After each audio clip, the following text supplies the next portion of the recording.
Ingersoll's Refrigeration Air Conditioning and Heating is a licensed HVAC company. The firm, serving Baldwin County for over 50 years, offers installation, maintenance, and repair services. Air conditioning use accounts for almost 30% of energy costs in southern states and parts of Alabama. As winters become more unpredictable and summers get hotter, consumer and commercial HVAC demand has grown.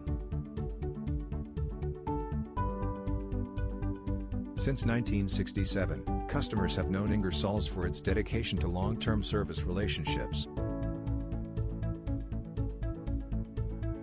Go to ingersollac.com for more information.